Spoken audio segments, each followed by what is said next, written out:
Cette semaine, j'ai le goût de vous parler de comment ça se passe quand vous allez dans une résidence pour faire une location. Vous savez, ce qui est très important, c'est de se renseigner auparavant, en appelant, en s'informant s'il y a des conseillers en hébergement. Parce que vous savez, dans les résidences, qu'il y a des conseillers en hébergement, c'est pas des gens qui vendent quand même des appartements à pression. C'est des gens qui sont là pour vous conseiller, de vous parler quand même du crédit d'impôt, de la location au logement et de regarder avec vous vos capacités.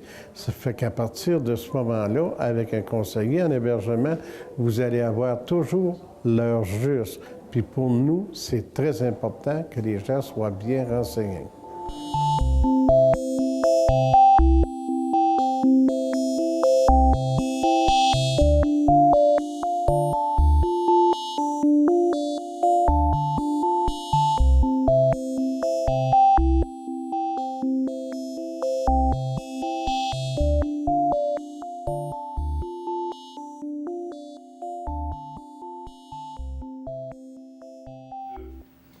Salut tout le monde, bienvenue à Ici Maintenant.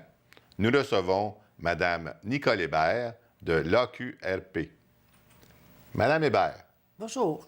Qu'est-ce que l'AQRP, Mme Hébert? C'est l'Association québécoise des retraités des secteurs publics et parapublics. Ça s'occupe-tu juste des retraités de secteur parapublic et public? Normalement, ceux qui peuvent être membres de l'association, ce sont des gens, des retraités du secteur public, c'est-à-dire tous les différents ministères, autant fédéral, provincial et municipal. Et les parapublics. Donne un exemple, quelqu'un qui travaillait à l'Hydro-Québec, à l'Auto-Québec, soit des professeurs qui étaient aussi à l'Université du Québec. Toutes ces personnes-là peuvent être membres de la QRP. Bien, mettons, moi, je suis un retraité de la Molson, mettons, là. La brasserie Molson, je peux-tu aller vous voir? Oui, vous pouvez être, mais vous allez être membre associé. Bon, vous avez le droit aux mêmes avantages, il n'y a pas de problème, sauf que vous n'avez pas le droit de vote à l'Assemblée générale. Ça, c'est juste une fois par année, c'est pas grave. Mais vous pouvez participer à toutes nos activités. Vous êtes toujours les bienvenus aussi, la même chose. Mais vous, là, vous êtes une retraitée du gouvernement. Oui. Ouais, moi, je travaillais comme vérificateur fiscal à Revenu Québec, ici à Laval. J'étais au bureau de Laval, fait que je n'étais pas loin. Moi, je suis tout en règle, madame. Je suis tout en règle, soyez sans crainte. Bon, mais dans ce cas-là, on ne retiendra pas votre nom. Je suis pas comme le docteur Mayou, moi, là. Je suis pas comme le docteur Mayou. Je suis tout en règle. Et là, vous avez pris votre retraite et puis après, vous êtes garoché, excusez, vous avez tombé dans la QRP. Dans la QRP. Bien, c'est que moi, j'ai toujours été active. Et puis, le fait de prendre sa retraite, c'est tellement un gros changement dans notre vie, on a beau le dire. À ce moment-là, il faut la préparer, notre retraite. Parce que la retraite, bien souvent, là, comme on disait entre nous, ça se prépare d'abord entre les deux oreilles. Il faut l'accepter. Mais ça, quand on travaille dans le gouvernement, c'est pas difficile d'accepter la retraite. C'est facile à prendre. C'est pas un problème pour ça. Mais il faut quand même... On peut pas rester à rien faire à la maison, à regarder la télévision, puis pas sortir de la maison. Il faut s'occuper. Moi, j'ai toujours été très active, mon mari aussi. Alors, on a commencé par être membre de la QRP. Puis on s'est dit, bon, on verra ce que ça va être. Et puis finalement, puis, de choses et l'autre, on est rentré sur le conseil d'administration de la section de Laval, parce que moi, je suis la présidente, mais de Laval même. Ici. Vous êtes présidente régionale de section Laval. De section Laval. Parce que le QRP a 17 régions. Parce qu'on entend parler des fois de la QRP, ça défend. Vous êtes pas à la défense. Oui, parce que ça va être le siège social, ceux qui sont au siège social, de même que le conseil d'administration provincial, qui vont se présenter au gouvernement, ou comme dernièrement, je pense que c'est là une semaine ou deux, il y avait une commission parlementaire. Là. Alors, naturellement, c'est le conseil d'administration du gouvernement, du siège social qui se rendent nous représenter, si vous voulez. Mais vous, c'est quoi? C'est l'organisation de... Oui.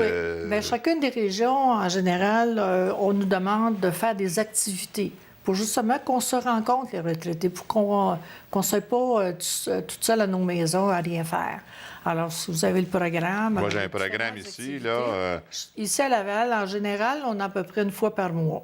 Naturellement, on n'en a pas l'été, là. Puis, on fait comme des conférences ou des petits voyages pour permettre aux gens de se réunir. Et en même temps, ça nous permet de rencontrer bien souvent nos anciens compagnons ou compagnes de travail. Savoir qu'est-ce qui arrive. Puis voir ce qui arrive, et puis qu'est-ce qui se passe au niveau gouvernemental. Puis c'est toutes des choses comme ça qui Comme si je vois, là, remarquez bien que c'est... c'est loin, là, au mois de mars, mais je vois un dîner à la cabane à sucre, famille ici. Oui, ça, les gens nous le demandent. Ça, c'est une grosse demande. Les gens veulent aller à cabane à sucre. Alors ça, c'est une place que je pense c'est à Mirabel, où on va. C'est une petite cabane, c'est très, très familial. Puis ça, on a un gros succès avec ça, la cabane à sucre. De même que notre dîner de Noël aussi. Ah. Si vous regardez en décembre, là, c'est ici à l'école de l'hôtellerie. Ah, l'école, ben oui, le bois Sainte-Rose, à Sainte-Rose. À Sainte-Rose. Parce que c'est toujours, on essaie de toujours faire quelque chose ici à Laval pour les membres de Laval. Est-ce que ça vous arrive de faire des voyages, je sais pas, moi, organisés, je sais pas, en Europe ou des choses du genre? Non, on n'est pas assez, parce qu'ici, on est à peu près 1200 membres de Laval à l'intérieur de la QRP. Alors, les voyages, les gens sont plus ou moins intéressés. Sauf ça peut être des petits voyages. Comme au mois d'octobre, là, on est allé justement à Québec, où on a visité le Parlement. Et on a assisté aussi aux délibérations de l'Assemblée nationale. De l'Assemblée nationale. Donc, vous avez près une activité par mois. À peu près, oui. Sauf l'été, c'est jamais inscrit dans notre chose de programme Votre d'activité. document de programme, oui. Parce qu'on va toujours au théâtre. Ça, c'est une chose qui est demandée énormément. Alors, ça peut être, vous pouvez venir ici, soit à notre salle ici, là, André Mathieu, ou des fois, ça peut être à l'extérieur. Des fois, on s'en va en autobus, puis on s'en va, le groupe ensemble, on va souper en quelque part, et ensuite, on assiste un théâtre d'été, là, pour relaxer, rigoler. Ouais. Ça, c'est un gros succès, ça. Bien souvent, là, les gens aiment ça, ils en profitent aussi beaucoup. Et puis... non, c'est ça. C'est beaucoup plus régional, ce qu'on fait. Mais vous aussi, vous prenez la défense là, des retraités aussi. Oui. On est appelé des fois, comme il peut y avoir quelque chose qui peut se passer ici. Comme à l'automne passé, j'ai rencontré les députés ici à Laval pour les familiariser à nos problèmes, puis des choses qui pourraient, eux autres, changer. Mais ça, on l'espère. Bien, c'est bon, on va parler. Qu'est-ce que vous voulez qu'ils changent? Il y a beaucoup de choses. Allez-y. Bon. Regardez, on va parler, mettons, de la caisse de dépôt. Oui. D'accord? Là, on sait que c'est quand même notre argent à nous, là, qu'on a déposé dans ça. Puis là, il y en a qui ont fait les fous. Il y en a qui sont partis avec beaucoup d'argent. Ben non, ils ont investi dans des choses qu'ils ne devaient pas.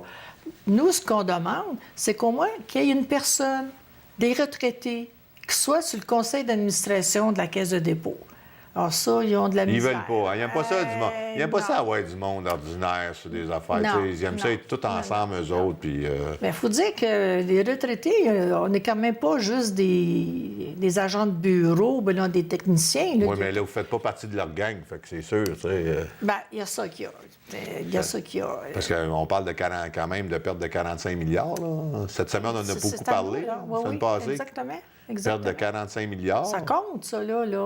Les gens partent, ils ne doivent rien à personne, sont libres comme l'air, sont pas... Parce que s'il faut penser que nous, même si on a eu la chance de travailler pour le gouvernement et puis qu'on a eu la chance d'avoir un fonds de pension, mais tous les gens pensent là, qu'on a des grandes fortunes, nous autres, là, comme fonctionnaires. Il faut faire bien attention. D'abord, c'est pas tous les fonctionnaires qui ont travaillé 35 ans. Non, c'est ça. Il y a ça.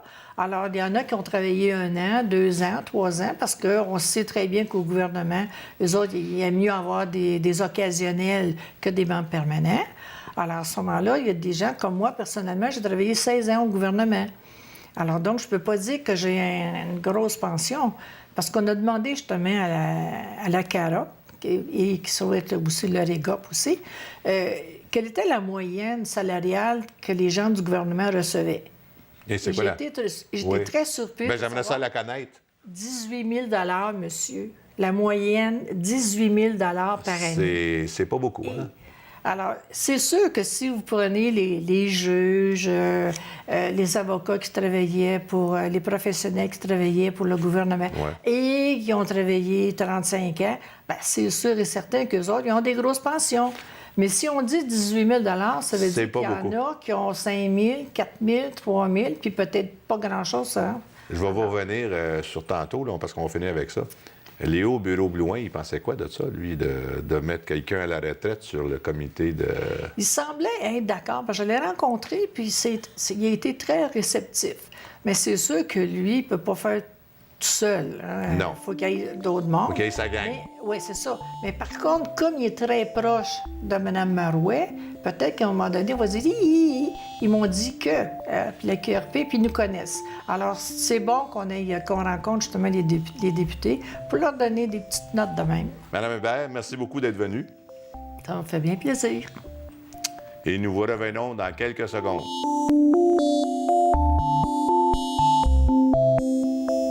De retour avec Mme Hébert, et nous parlerons de la prévention du suicide. Mme Hébert. C'est un gros sujet. Bien souvent, les gens ont peur de parler de ça, mais semble-t-il que depuis 1999, c'est plus encourageant parce qu'il y a à chaque année, il y a au moins 4 de moins de cas de suicide venus jusqu'à aujourd'hui. Au Québec. Au Québec. Oui, parce qu'on parle de 3 moyennes par jour. Est-ce que ça se peut, le chiffre? Oui, c'est peut-être possible. Ça varie dans les différentes régions. Alors, c'est pour ça que on pense que parce qu'il y en a moins de suicides maintenant chez les retraités, surtout parce que c'est beaucoup plus entre 50 à 64 ans. C'est la période où il y a le plus de cas de suicide. Mais il y en a de moins en moins à chaque année. Et tout probablement, c'est que justement, on en parle. Mais avant, c'était un sujet tabou. On n'en parlait pas. Et puis, c'était comme caché dans les familles. Hein? On ne disait jamais qu'est-ce qui se passait. Alors, les gens sont portés à savoir qu'est-ce que c'est que la prévention du suicide. Aussi, les gens, il y a beaucoup de mythes au sujet de ça. On pense souvent que les personnes qui vont se suicider, c'est parce qu'ils veulent mourir. Ce qui est faux, semble-t-il, c'est tout simplement qu'ils veulent se débarrasser ils veulent ne plus souffrir. Ça peut être des souffrances autant psychologiques que des souffrances autant physiques. Là, on sait que dans ce temps-ci, on parle beaucoup de mourir dans la dignité. Alors, il faut penser à ces personnes-là qui sont soit quadraplégiques ou des personnes qui vraiment là, souffrent énormément.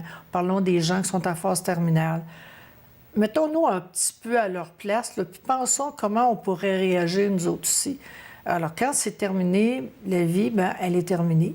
Mais ces gens-là, dans le fond, c'est pas le fait de mourir qu'ils veulent, c'est qu'ils veulent soulager leur souffrance. C'est ça qui est important. Ils ne veulent plus avoir mal. C'est ça. C'est le seul moyen qu'il y a. Pour eux autres, oui. Mais aujourd'hui, il y a beaucoup de places, il y a beaucoup de personnes à ressources. Et puis, on fait tellement de prévention ou tellement de, comment je pourrais dire, d'indications qu'il y a des places ressources où ils peuvent communiquer puis qu'ils peuvent aller. Mais est-ce qu'on connaît les raisons? Parce que vous parlez de 50-64 ans. Est-ce qu'on a analysé les raisons? Pourquoi 50-64 ans? Est-ce que c'est parce qu'à 50 ans, il y a une diminution de... justement, de l'être, de la force, il y a une diminution peut-être... Non, je pense pas que ce soit tellement, à moins d'être bien malade, là, que ce soit le côté physique. Je pense que c'est plutôt le côté psychologique. Quand on arrive à 50 ans, là, on dit « Oups, là, là j'en ai plus de vécu qu'il m'en reste à vivre. » Et puis là, on pense que la retraite s'en vient aussi. Et la retraite, on sait que c'est beaucoup une grosse étape dans la vie. Autant, là, les jeunes qui arrivent sur le marché du travail, c'est quand même une grande étape pour eux autres, mais la sortie du marché du travail, c'est énorme aussi, c'est beaucoup. Alors, il faut que ces gens-là, c'est pour ça que maintenant, il y a des cours qui se donnent de pré-retraite. C'est-à-dire d'expliquer aux gens qui sont presque à la retraite, qu'est-ce qui va leur arriver quand ils vont... faut qu'ils pensent à ce qui va se passer après. À ce qu'ils vont faire. À ce qu'ils vont faire. Pas penser que maintenant, la retraite, c'est quelque chose de fini, puis maintenant, je vais rester dans mon salon, et puis les deux pieds sur le pouf, à regarder la télévision, puis boire ma petite bière. C'est pas ça, la retraite. C'est pas ça que vous faites, vous, là? Non, moi, pas moi. Non, c'est parce...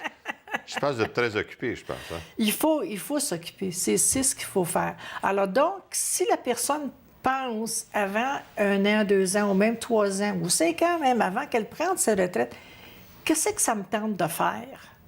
C'est quoi les styles de hobby que j'aimerais faire après? Ça peut être beaucoup de choses. Retourner à l'école. Oui, il y en a qui vont retourner à l'école, effectivement. Il y en a d'autres qui vont faire du bénévolat. Puis le genre de bénévolat, bien, c'est ça, c'est ce que tu aimes faire. Une personne qui est portée à aller avec les personnes âgées dans les CHLD, bien, ça va lui donner la chance de faire du bénévolat puis d'y aller dans les CHLD.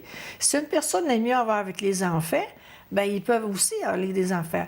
Moi, je connais une personne, elle, en tout cas, quand elle m'a dit ça, j'ai dit, j'aurais pas pensé à faire ça. Elle va à l'hôpital Saint-Justine pour bercer les bébés. Ouais. Ben, peut-être 1 fois ou 2 fois par semaine. Elle s'en va à l'hôpital de Saint-Justine, elle va bercer les bébés. Elle aime ça, faire ça. Elle aime les bébés. Ben c'est ça. Alors donc, ça peut être d'autres choses. Bon, c'est sûr que pour moi, parce que je ne fais pas juste être la présidente de la QRP ici, la section de Laval, je fais aussi du bénévolat ailleurs aussi. Alors, c'est ce qui fait que la préparation à la retraite, ça se fait 1 an, 2 ans ou même 3 ans avant de prendre sa retraite.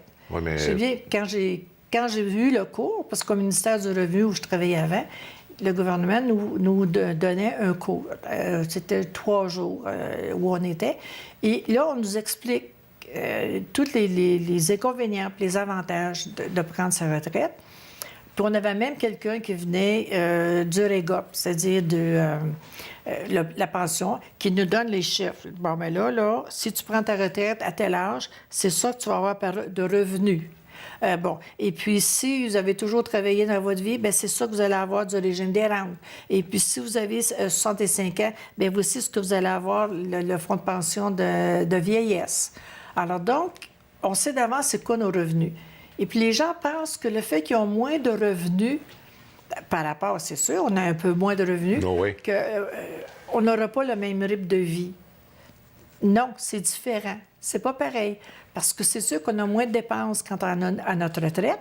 Et après, bien, on peut participer aux différentes activités qu'on veut. Si on veut voyager, bien là, on a un champ libre, on peut aller voyager où on veut. Si on n'a pas beaucoup d'argent, on ne peut pas faire des grands voyages. Mais il y a tellement de petits voyages, 1 journée ou 2, qui se fait au Québec. Il y a des agences spécialisées dans ça aussi. Et on participe aux activités. Alors, c'est pour ça que les personnes, la retraite, ça se prépare. Et c'est peut-être pour ça, justement, que plus il y en a, plus il y a d'activités de ce genre-là, les gens pensent peut-être moins au suicide. Parce qu'il faut sortir de la maison. Parce que rester toujours dans votre salon, dans la cuisine, là... C'est long. C'est long, puis ça vient plate, puis on dirait qu'on ne rencontre pas personne. On est des êtres civilisés, puis on est des êtres sociaux aussi. Alors, il faut rencontrer On a besoin d'interaction. C'est ça, c'est justement. Je pense qu'il y a aussi un retraité peut peut-être se permettre aussi de, s'il voit, même pour se désennuyer, travailler 1 journée par semaine, pourquoi pas? Et oui. Parce qu'on en cherche. Oui, beaucoup. Vous avez les grandes surfaces de magasins là, qui vont employer des personnes âgées parce que, mettons un plombier, OK, qui a pris sa retraite. Là. Il travaillait dans une grosse compagnie, mettons, etc., puis il décide de prendre sa retraite. Mais pourquoi qu'il n'aurait pas travaillé chez Renault Dépôt ou dans ces grands magasins-là? L'expérience. Mais dans la section plomberie. Parce que c'est des gens d'expérience. Ben oui, c'est justement. Des menuisiers dans la section de la menuiserie. Pour les femmes, ça peut être dans un autre domaine. Il y a beaucoup de choses qu'on peut faire à ce moment-là. C'est pas ennuyant. Mais vous, probablement que vous étiez très active avant votre retraite aussi. Aussi, oui. Oui, j'ai toujours... C'était une mauvaise habitude que vous aviez pris tout étant jeune. Oui. Là, c'est plus facile. Quand on est déjà actif avant d'être retraité, c'est plus facile de demeurer actif. Parce qu'il y a des gens qui ne sont pas actifs. Exact. Qui travaillent, qui ne sont pas actifs, qui ne font rien. À leur retraite... Ils ne feront pas plus autre chose. À moins qu'on les bouge, mais ils feront... Des fois, il y en a qui sont difficiles à faire bouger. S'ils sont tout seuls dans la maison, comme j'ai déjà dit à une dame âgée, parce qu'elle me disait qu'elle s'ennuyait chez elle, puis elle s'ennuyait, puis elle était toute seule, puis tout ça. Mais je dis, écoutez, sortez. Être membre d'une association ou quoi que ce soit, aller faire du bénévolat. Je dis, quand je suis arrivée chez vous, là, je dis, il n'y a pas de banderole sur votre balcon qui dit « Ici, une personne s'ennuie, venez me visiter ». Je dis, si vous ne sortez pas, il Il n'y a pas personne qui le sait là, que vous ennuyez chez vous. Sortez de votre maison, faites des activités. Il y a beaucoup de choses aussi qui se fait dans les différentes paroisses. Là. Madame Hébert, c'est tout le temps qu'on avait. C'est malheureux. On vous revient dans quelques secondes.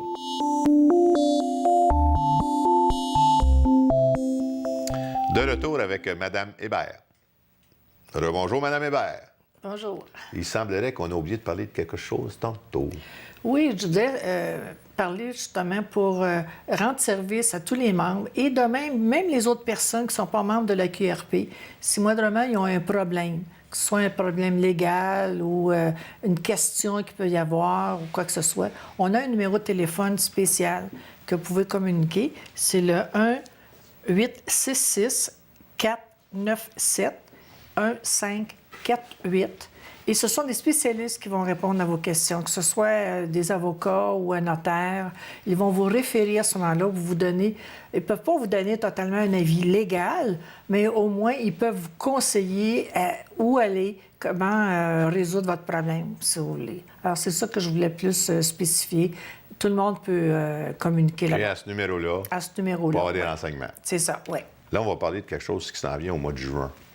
Eh oui! Alors, à la QRP, il y a toujours des congrès à chaque année. En même temps, c'est l'Assemblée générale annuelle. Et cette année, à Laval, c'est nous qui sommes les chanceux. Et nous allons recevoir tous les membres de la QRP qui veulent bien venir à notre congrès, ici même à Laval, au mois de juin, justement, 2014. Alors, nous sommes en train d'organiser tout ça, là. Ça va être à quel endroit? Ça va être à l'hôtel Sheraton, ici à Laval. Et puis, habituellement, on reçoit le congrès, c'est entre 350-400 personnes. Mais je pense qu'il pourrait en avoir beaucoup plus parce qu'il faut dire que la région de Montréal, c'est quand même une grosse région. Ils ont à peu près peut-être 3600 membres. Alors, si ces gens-là veulent bien se déplacer et venir ici à Laval, nous, on est bienvenus. Donc, vous êtes prête à accueillir plus que 500 personnes? On l'espère. On l'espère. Et ça va faire connaître la ville de Laval, la région de Laval, parce que bien souvent, les gens de Laval, d'abord, ne connaissent pas Laval. Ils ne connaissent pas l'histoire de Laval. On s'imagine que Laval, bon, ça a commencé dans les années 1960, dans ces coins-là, mais la ville de Laval elle-même a été... toutes les municipalités qui étaient sur Laval se sont fusionnées en 1965. Alors, les gens s'imaginent que depuis ce temps-là que Laval existe. Mais non, Laval, si on commence la petite histoire de Laval, on pourrait vous en conter, mais on pourra faire ça une autre fois. On pourrait parler de Sainte-Rose. Oui, on ça a commencé à Saint-François-de-Sales, ensuite ça a été Saint-Vincent-de-Paul, Sainte-Rose, Sainte-Dorothée. Par après, il y a d'autres villes qui se sont ajoutées, Duvernay, Vimont, Laval-les-Rapides, Bonviau, Laval-Ouest. En fait, c'est toutes ces municipalités-là. Il y avait même un moulin à Saint-François-de-Sales. Et oui, il fallait qu'il y ait un moulin. Ça, mais comme je vous dis, je pourrais vous parler longtemps de la petite histoire de Laval, là. Alors, les gens qui vont venir, c'est ça qu'on va leur présenter aussi. Parce qu'on veut leur faire connaître Laval. C'est pas juste une ville doctoire maintenant, parce qu'il y a beaucoup d'industries et beaucoup de choses qui se présentent ici. Et la journée où on va avoir l'Assemblée générale annuelle, naturellement, il y a des conjoints qui viennent. Ces conjoints-là, bien, ils n'ont pas le droit de vote à l'Assemblée générale. Mais on ne les laissera pas là, dans leur chambre là, à rien faire. Vous allez les sortir? On va les sortir. Il va y avoir des excursions pour eux autres. Alors, on va leur faire connaître la ville de Laval pour savoir... on va leur faire visiter tout probablement le musée Armand Frappier. On va peut-être les amener au Cosmodome. Comme ça, ils vont voir Cosmodome. C'est parce que c'est très intéressant. Moi, ça fait 2 ou 3 fois que je le visite, le Cosmodome. C'est quelque chose de très intéressant. On sait qu'ici, à Laval, dans le coin de Sainte-Dorothée, on avait beaucoup de personnes d'agriculture. Et puis, je pense qu'il y a des serres dans ce coin-là. Oui, des serres, oui. Charbonneau. Charbonneau, oui. Et puis, une autre catégorie de serres. On ne dira pas trop. Charbonneau, c'est Victor Gros qu'il vous faut. Bien oui, exactement. Ça vient de Laval, ça? Oui. Oui, je l'ai déjà rencontré, M. Charbonneau. Et qui n'aimait donc pas ça, cette annonce-là, lui. Lui, non, pas tellement. Non, il ne l'aimait pas. J'espère qu'il ne nous écoute pas. Non, je pense qu'il est décédé, celui qu'on voyait à la télévision. Ben moi, je sais que je lui ai parlé il y a peut-être 1 an, puis il l'aimait pas, ça. Il l'aimait pas ça encore? Non, il l'aimait pas encore, son annonce. Alors, on pourra leur faire visiter. Il y a beaucoup de choses à Laval, de visites qu'on peut faire. Et puis, c'est sûr que malheureusement, on ne sait pas quelle température il va y avoir. Parce qu'on aurait bien aimé ça, le faire aller sur le ponton, là, aller sur la rivière des Mille-Îles. Ah ben oui. Leur faire visiter. Mais s'il pleut, ça va être, ils ne pourront pas tellement le faire. Mais ça va en prendre des pontons, madame, s'ils sont 200-300? Non. En général, c'est à peu près 50 et 60 personnes. Il faut dire, c'est des conjoints de retraités. Alors, il y a beaucoup de retraités qui, malheureusement, ils ont perdu leur conjoint ou leur conjointe. Alors, à ce moment-là, c'est pour ça qu'ils ne peuvent pas... ils sont seuls. Mais ceux qui ont leur conjoint ou conjointe, alors à ce moment-là, on ne les laissera pas, on les abandonnera pas. Pendant l'Assemblée générale de ceux qui sont membres de la QRP, ces gens-là, on va leur faire visiter Laval. C'est au mois de juin. Est-ce que vous connaissez les dates? Oui, c'est l'Assemblée générale, c'est le 12 de juin. Et le 11 de juin, il va y avoir l'Assemblée, mais c'est-à-dire il va y avoir le CA pour le provincial qui va être ici, sous la supervision de Mme Lynne Parent, d'ailleurs. Et en même temps, je peux vous annoncer aussi que Mme Parent, le 19 novembre, la semaine prochaine, elle va être ici pour nous rencontrer. Vous allez avoir de la grande visite? La grande visite, oui. La grande visite au mois de novembre, la grande visite au mois de juin? Exact, oui. C'est le 11, le 12 juin? Le 11 et le 12 de juin. C'est 2 jours, votre congrès, c'est ça? Oui, c'est 2 jours pour les gens. C'est dans la semaine, ça, je pense? Oui, c'est dans la semaine. Ça se trouve être un mercredi et un jeudi. L'Assemblée générale, c'est le jeudi. Est-ce que les instructions, pas les instructions, mais les inscriptions sont déjà commencées? Non, pas encore. Ça va commencer peut-être en janvier ou en février. Bon. Là, on envoie tout ça aux membres. Alors, il faut qu'ils s'inscrivent. Parce qu'il faut connaître d'avance, parce que c'est sûr qu'on a un banquet. Il faut connaître d'avance c'est combien de personnes qu'on va avoir à notre banquet. Alors, c'est pour ça que... Mais comme je vous dis, c'est en général entre 350 et 400 personnes qui viennent à travers toute la province, là, partout. L'année passée, c'est-à-dire en 2013, au mois de juin, là, c'était à Chicoutimi. Enfin, aujourd'hui, ça s'appelle Saguenay. Oui, oui. On parle nos noms, là, nos noms, nos beaux noms de villages ou de régions, malheureusement. Moi, j'aime ça, Chicoutimi. Il me semble que c'est un nom spécial. Comme Sainte-Rose à Laval. Oui, exactement. Saint-François-de-Sales, mais ça, c'est Saint-François de Laval maintenant. Oui, mais... Saint-Vincent-de-Paul. Saint-Vincent-de-Paul. Mais au moins, les quartiers demeurent encore. Oui. Aussi. Puis j'espère qu'on va les conserver. Parce qu'il faut connaître l'histoire. C'est pas juste, c'est quoi ça, Laval? Il y a combien de jeunes aujourd'hui qui ne savent même pas d'où vient le mot Laval? Je trouve ça dommage. Il faut connaître. Si on veut savoir où on va, il faut savoir connaître aussi d'où on vient. D'où on vient, oui. C'est très important de savoir d'où on vient. Oui, beaucoup. Parce que Laval, c'est quand même une très grande ville. Oui. Il y a beaucoup de choses à découvrir, ne serait-ce que faire le tour des églises, faire le tour des villages, parce qu'il y a des villages qui ont 200 ans. Oui. Saint-François-de-Sales, qui est de Saint-François-de-Laval, il allait la vieille église sur le... Je pense que Saint-François-de-Sales, c'était fondé en 1702, 1703. Oui, dans ce coin-là. Oui, parce que l'église a passé au feu 2 fois. C'est ça, oui. Écoutez... Et l'histoire de Sainte-Rose. Ah ben oui. Parce que Sainte-Rose, l'église, au début, n'était pas là. Pas du tout. Prenez Saint-Vincent-de-Paul, qui était du côté sud. Bien, Sainte-Rose était à peu près du côté nord. OK? Si vous prenez la 19, l'autoroute 19, quand vous arrivez, à un moment donné, juste avant de traverser de l'autre côté, vous avez le boulevard des Mille-Îles. Si vous prenez le boulevard des Mille-Îles, vous retournez pour vous rendre sur le bord de la rivière. Si vous regardez à votre gauche, vous allez voir, c'est un cul-de-sac. Mais si vous prenez ce cul-de-sac-là un petit peu plus loin, c'était là qu'était située la première église de Sainte-Rose. Madame Hébert, c'est tout le temps qu'on avait. C'est dommage. Oh, ben, on va vous réinviter. C'est parfait. On parlera de l'histoire de Laval. Ben oui, j'aimerais ça. Oui, avec plaisir. Et on vous dit à la semaine prochaine.